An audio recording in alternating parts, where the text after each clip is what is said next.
Hello, dear fans, friends, and subscribers. Welcome to the your favorite show, the daily cricket show, Cricket Happenings, with your host Ram, and I welcome you here to the news that the Tri Series has started off for the host West Indies in a very big way, as the heroes were the two comeback men for the West Indies.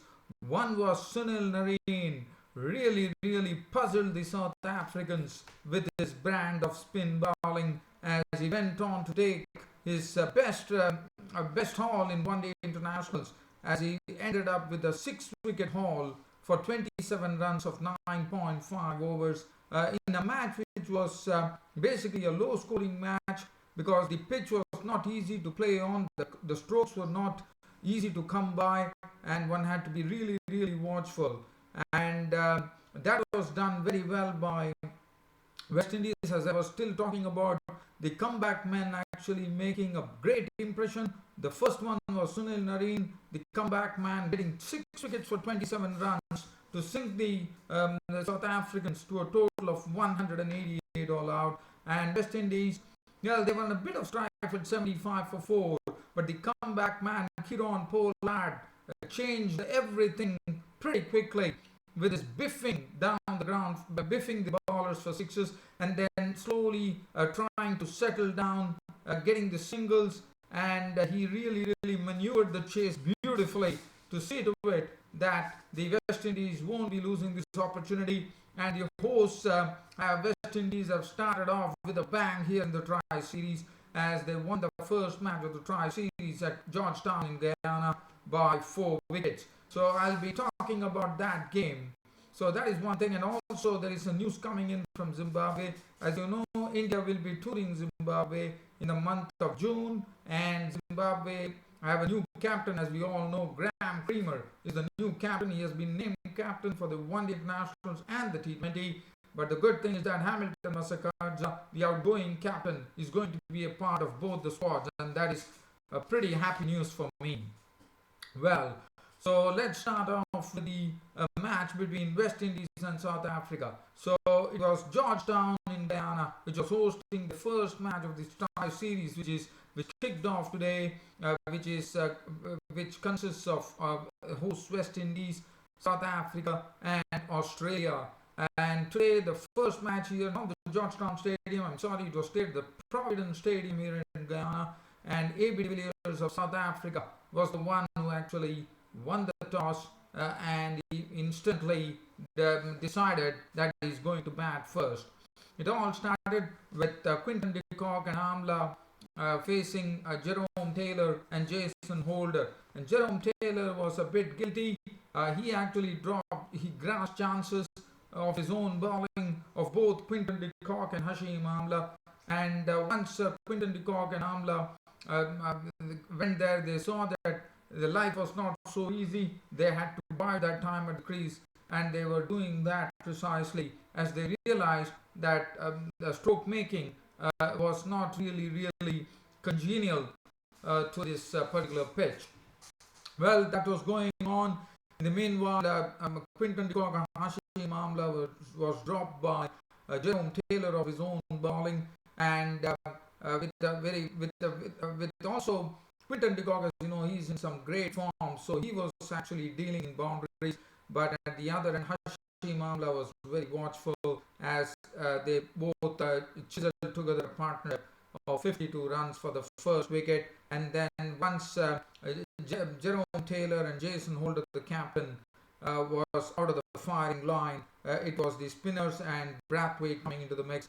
And Brathwaite was the one who provided them the breakthrough when he knocked the stumps of Quinton de Kock for 30 of 34 deliveries with 6-4. So that was wicket number 1. So that was the breakthrough which was provided by Carlos Brathwaite as Really Ruzu came in and joined Hashim Amla. And then we saw the comeback man Sunil Narine get the ball in his hand, and instantly Sunil Narine struck as Hashim Amla was on his way back to the pavilion, as this was one of Narine's deliveries which was very well bowled to Amla, and Amla was LBW for 20 of 26 deliveries, 1-4. And we saw that Sunil Narine today was giving a good exhibition of all the art and the variety that he has on his bowling. The knuckle balls coming up, the sliders, everything, super slider coming up, everything was in full evidence as the score was 52 for 2 in the 11th over. AB de Villiers walked in. Really Ruzu, was a very lucky person. Once again, it was Jerome Taylor who grasped Really Ruzu. So Jerome Taylor actually dropping all the three batsmen, and now Really Ruzu was next. And Really Ruzu, let me tell you, before he even got off his mark, I mean, he had just come in, and he initially the position where Really Ruzu walked in was when Quinton de Kock was out, but Really Ruzu found the going a bit tough initially, and they realized, and when De Villiers came in, De Villiers was prodding Really Ruzu to be very, very content and not try to attempt any rash strokes, and they realized De Villiers quickly sussed up everything, and then we saw that there was a really, really shortage of boundaries. As can you imagine AB de Villiers making 31 runs of 49 deliveries with not a single boundary? I mean, that is something that sometimes we are not even able to believe it, because we know AB de Villiers, his brand of cricket is to really, really attack the bowlers. And when one saw on the board, as I said, this was not, but that was a very, very good decision on the part of South Africa, because they realized that this pitch is not conducive to stroke making. As AB de Villiers and Really Ruzu strode on, and Really Ruzu was also really, really following the instructions of his captain, as both slowly started getting the South African innings out of the mess they were at 52 for 2. As the score started moving, it was a substantial partnership of 78, which was built by AB de Villiers and Really Ruzu. And that time, now Jerome Taylor, who has been guilty of dropping a lot of chances initially, this time AB de Villiers had hit it with tremendous force, but Jerome Taylor latched on to that, and that was a big relief. But AB de Villiers, if you look at his score and see that there were no boundaries in his knock of 31 of 49 balls, it really, really tells you as to how tough this pitch would have been. So that made it 130 for 3 in the 31st over, and Really Ruzu was the only one who was offering some resistance. Duminy came in, and Duminy also did his bit. He contributed 23 of 34 deliveries, but let me tell you, it was real throttling going on, because Sunil Narine was really, really posing a lot of problems for the South African batsmen, and Suleiman Ben was also doing a good job, and suddenly one felt that the South African innings was being throttled. And after that, it was Sunil Narine taking over totally. Duminy was clean bowled by Holder for 23, and Really Ruzu was the only one who offered some door resistance, becoming the highest scorer with 61. But after making 61 of 83 deliveries with 2 fours, he departed as Really Ruzu fell a victim to the bowling of Sunil Narine for 61. But after that, it was pretty quick work from 160 for 4. Once Ruzu left the scene, the West Indies innings was totally, the South African innings was totally in a shambles, as for the next 28 runs, they lost all the 6 wickets, with Behadi and LBW bowled Narine not, Morris LBW bowled Narine 9 of 32 deliveries, Abbott was bowled by Brathwaite for 5, Fungiso was a victim of Narine for 3. That was a beautiful delivery which was bowled by Narine, and Fungiso trying to drive at it actually was pouched up by the extra cover fielder, the captain Jason Holder. Rabada was not out of line. Imran Tahir was the last man out. LBW bowled Narine for naught, and the South African innings went into a real tailspin, because they were 160 when Really Ruzu departed, and finally they were all out for 188. And look at that bowling figures from that comeback man of the West Indies, Sunil Narine, and what a relief it would have been for the West Indies. 9.5 overs, no maidens, 27 runs, and he picked up 6 wickets tremendous bowling performance from Sunil Narine on his comeback game. Jerome Taylor, well, he did not do a good job by fielding off his own bowling, dropping 3 catches, but latching on to AB de Villiers. 7 overs, no maiden, 1 for 36. Holder bowled a decent line, 10 overs, 1 maiden, 1 for 37. Brathwaite did a good job, 8 overs, 2 for 35. 10 overs, none for 41 for Suleiman Ben. Kieron Pollard, 2 overs, no maiden, none for 11. So now it was the turn for the West Indies to chase a total of 189, but one understood that with South Africa having spinners like Imran Tahir and also Arun Fungiso, the left-arm spinner, things were not going to be pretty easy. So let's see what happened in the West Indies innings. So West Indies started off with Charles and Fletcher at the crease, and we definitely saw that it was definitely a very difficult task, because the ball was not coming onto the bat, the ball was stopping at times, and one had to really use some skills to play. As this was going on, the opening partnership between Johnson Charles and Andre Fletcher was meandering along, one could say. But they didn't have much pressure. I mean, they were chasing a run rate of 4.01 runs, but still, I would say they were, with Kyle Abbott was bowling superbly, Kagiso Rabada on one end, and definitely the West Indies were not having it easy. They had to really work for it as this was going on. And finally, Kyle Abbott, Rabada and Morris had done a good job, and then we saw the introduction of spin coming into the picture, and once the spin was introduced, we saw that Imran Tahir was the one who fooled both the openers with his googlies. He first bowled a googly to Andre Fletcher. Andre Fletcher poked at it, and only to see that the ball actually turned out of that and actually went between the gap to knock off the stumps. So Andre Fletcher was the first wicket, bowled by Imran Tahir for 11 of 40 deliveries. The next wicket to go was Johnson Charles. So basically West Indies were also going the same way as what South Africa were. They were also 52 for 2 in the 18th over. Now it was a turn for Johnson Charles after making 31 with 4 boundaries. He lost his wicket to Imran Tahir. Now Imran Tahir, once again, this was a googly, and this time it was a turn for Johnson Charles to lose his stumps to Imran Tahir. So that made it 52 for 2, and Marlon Samuels received a very nice delivery from the other spinner, left-arm spinner Arun Fungiso, who actually bowled an arm delivery to Marlon Samuels, and Marlon Samuels knew little about it, as it was actually curving. It was bowled on the leg stump, and Marlon Samuels, trying to play a stroke at it, was gone. LBW bowled Fungiso for 1, and suddenly the West Indies innings were looking like a bit of a struggle there. They were 53 for 3, and it was Darren Bravo at one end guarding the fort for the West Indies, as Dinesh Ramadan came in and joined, but Dinesh Ramadan was not able to really do much, as Dumini actually picked up his wicket by getting him caught by de Villiers of 10 of 23 deliveries, and that made it 76 for 4 in the 26th over. And then the next comeback man for the West Indies walked out, none other than the crowd puller, Kieron Pollard. As he made his way, he came at the first delivery, he just blocked, and after that the fireworks definitely started, as he just clubbed Dumini over the long on region for a 6.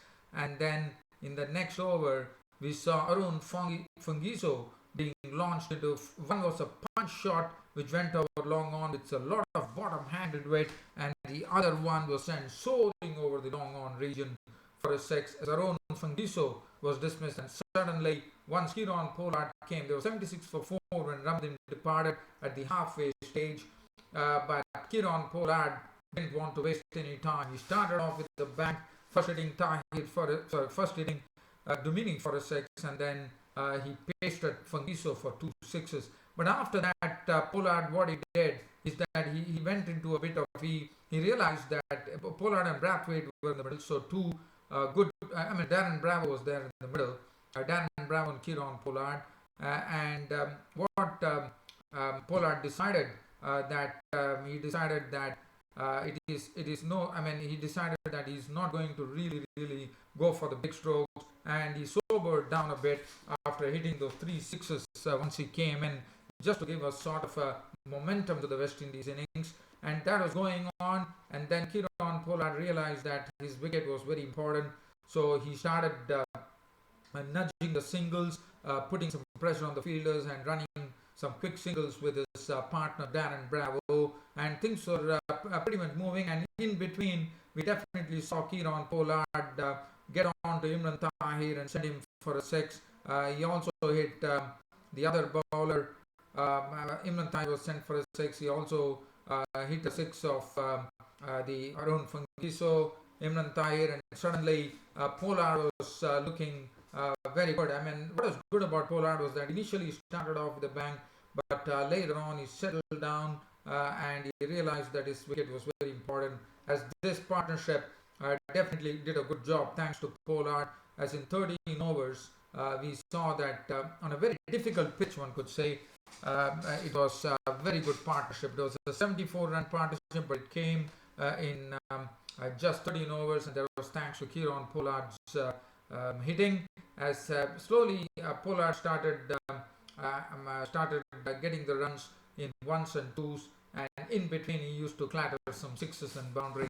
As this was going on, and then when the score reached 150, Bravo's wicket was gone, as Bravo, after staying there for quite some time, was out for 30 of 69 balls with 2 fours, and there was nothing to worry about with Pollard still there.